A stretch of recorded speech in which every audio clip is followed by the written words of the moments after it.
This is a Ryobi 4-stroke blower.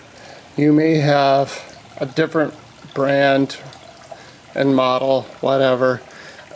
Hopefully this might help you get some ideas of how to fix a grommet that came loose. So this grommet came loose, and I want that grommet to be there because this is just plastic, and without the grommet in place, the cord will wear a groove into the plastic underneath it. How it broke, I don't know. I haven't seen or heard any broken parts inside, so I'm guessing that it was just very lightly inserted into the hole that the cord comes out of. Now, I didn't want to untie the cord because I'd have to figure out a way to keep it out. So my main concern is that, let's see if I can get this going here, that this grommet is perfectly centered.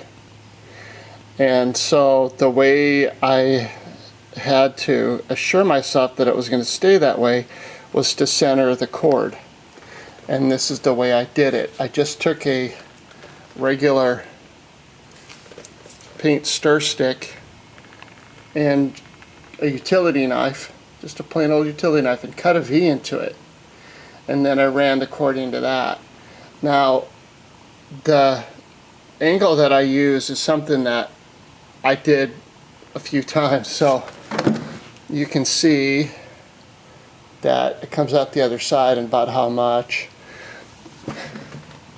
and underneath there. So anyway, centering the cord is critical to me, and also not getting epoxy into the hole and then into the pull start mechanism. That was also important too. So really what I did was I took the grommet up a ways, and this is just JB Weld quick epoxy, so it's like that 5-minute epoxy. Obviously I waited a lot longer to have it set up, so I made sure that I stayed on the perimeter of that hole and left a little space there, and did not put any epoxy on the actual grommet because I didn't want that to be overdone and then drip over into this hole. I didn't use a whole lot, so I guess I was being a little bit overly cautious, but I left it set up this way for, you know, several hours, and I didn't use the blower for a day or whatever. So anyway, once this stuff gets set up, you could probably, you know, take the stick off. But anyway, this is the way that I did this. And again, this grommet is critical, and if you don't want to untie this and deal with all that drama, then this is the way to kind of get the concept and hold this pull cord pretty much right in the middle, so it's not touching the edges of the grommet at all. And that way the cord isn't going to push the grommet into an offset position.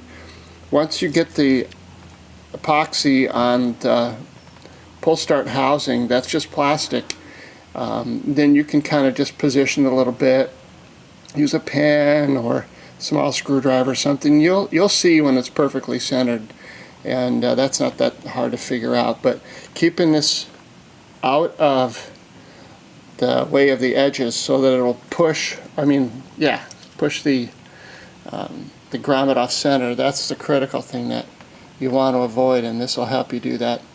And so yeah, I already had a paint stick, some blue tape. The only reason I put this piece of blue tape here is because I just had too much. I just thought I wouldn't waste it, so I kind of put it here. It's not really doing much, I don't think. And anyway, this blue tape here, however, is something that I have just to keep this cord kind of snug. So once I take all this off, this is going to remain. So the blue tape that I used just to stabilize this paint stick, that's going to go, but this is going to stay. And then when I take this all off here, I'm probably going to use this and kind of wrap a little bit more around this. Just why not? Why throw the tape away? It's going to come in handy for that. Anyway, hope it helps. Get the idea, and maybe you can find a better way.